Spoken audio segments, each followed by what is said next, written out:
Vyžuonų miestelis yra Vyžuonų seniūnijos centras.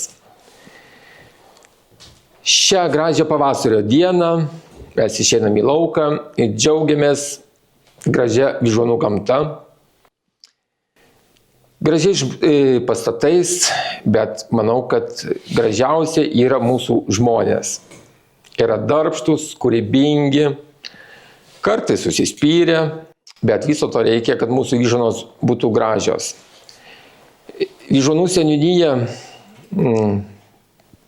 priklauso prižiūrėti viešų teritorijų, pakelių, viešų erdvių 25 hektarai. Tai yra didelė teritorija, tai yra poilsiavietės, piliakalniai, parkai.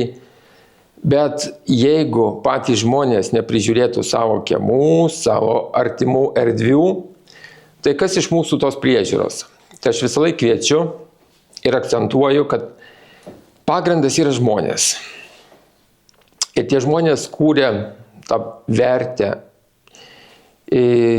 Gamta gražu, bet žmogus vienintelė tokia būtybė, kuri gali kažką tai sukurti ir palikti ateities kartom. Tai mes turim seniausią Panevėžio vyskupiją bažnyčią. Mes turim Kartuvų kalne pastatytą paminklą Piemenėlių. Ir turim rašytojų kalnelį. Turim Saulės skulptūrą, Henriko Rakausko skulptūros pastatytos. Tikrai Vyžuonos yra gražios ir mes didžiuojamės jomis. Kartos keičiasi, ateina jau nauja karta. Džiaugiuosi, kad tebegyvena ir dirba Vyžuonų bendrija Vyžuona. Nauja pirmininkė Viktorija ėmėsi labai didelių darbų.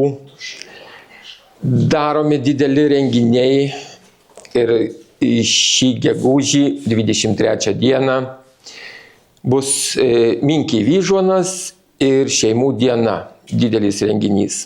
Vis dar prisimenama mūsų šventės kraštiečių susitikimas. Šiaudinių kaime švenčiamos Joninės, Vyžuonėlių kaime, Antakalnių kaime anksčiau būdavo žolinių gegužinė. Tai tos tradicijos perduodamos, jos šiek tiek keičiasi, bet jos išlieka. Iš dabartinių įstaigų veikia Vyžuonų miestelio biblioteka. Bibliotekininkė Daivė gal plačiau papasakos. Veikia vaikų darželis, Maltiečių dienos centras. Labai gražiai bendraujam su Vyžuonų parapija, kaip ir sakiau, su Vyžuoniškių bendrija Vyžuona. Maltiečių jaunimo dienos centras. Ir Maltiečių jaunimo dienos centro. Taip, tai mano irgi kaip ir tikslas, kad visos mūsų bendruomenės, bendrijos ir atskiri žmonės būtų vieningi ir kartu spręstume ir dabarties problemas ir turėtumėm kažkokią viziją, ko mes norim ateičiai. Aš Vyžuoniškė, gimus augus Vyžuonose, čia pabaigiau mokyklą, studijas pabaigiau bibliotekininkystės Rokiškio kultūros mokykloje, vėliau studijavau Vilniaus universitete, pabaigiau studijas ir grįžau dirbti į Vyžuonas. Prieš tai dirbo ilgametė bibliotekininkė Bena Baravykienė, išdirbus gal, sakyčiau, apie 42 metus bibliotekai. Mano pačios jau irgi darbo stažas siekia, šiais metais bus 40 metų. Biblioteka rengia įvairius renginius, rengiam daugiausia parodų, renginiai yra daug mažiau.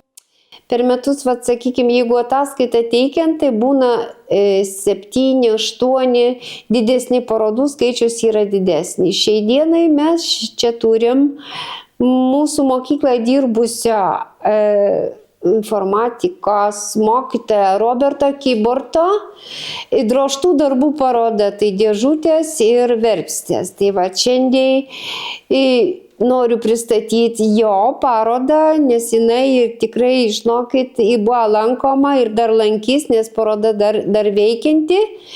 Tai va, o šiaip biblioteka iš stambesnių renginių šiais metais nusimato kraštiečių šventės konferencija. Alvydas Malinauskas rengia genealogijos konferenciją, jau jinai vyks 4 metai iš eilės ir sulaukiam tokią, gan, sakyčiau, susidomėjimą didelę. Nes žmonėm jau šiais laikais rūpi proseneliai, proproseneliai, rūpi. Atėjo karta, kuriai rūpi dar. Medžio drožyba todėl, kad aš tose medžio dirbtuvėse nuo vaikystės. Kaip jau tu ir žinai, Kęstai, mes lankėm tą patį būrelį. Prasidėjo viskas aviamodelizmas. Ir lėktuvai, ir taip toliau, ir taip toliau. O pareinus namo dar tėvukas droždavo karnizus, droždavo lėkštės, bet jis nedroždavo, jis kaldavo tiesiog, nes tai buvo raudonmedis, ąžuolas, juodas ąžuolas, tai va tokie, o paprastai peiliukų ten papjaustyti nebegalėdavai, ten tik tai kaltukų ir kalti. Dar Kuktiškių mokykloje dirbdamas, aš esu padaręs labai daug dėžučių. Ir buvo taip, kad tos dėžutės buvo pusseserų pusbrolių gimtadieniai ir jie gaudavo šitas dėžutės dovanų. Pas man iš tų laikų tik tai viena dėžutė, kur buvo padaręs mamai, bet kai tėvukai mirė, ta dėžutė liko. Ir va aš turiu atminti, kad čia buvo daryta tėvuka. Mediena, pagrindinė mediena yra liepa. Nu, čia visos liepiniai darbai. Formas kaip išeina. Formas dažniausiai kuri pats. Raštą, va čia va, čitų verpčių, yra sukurtas mano šitas raštas.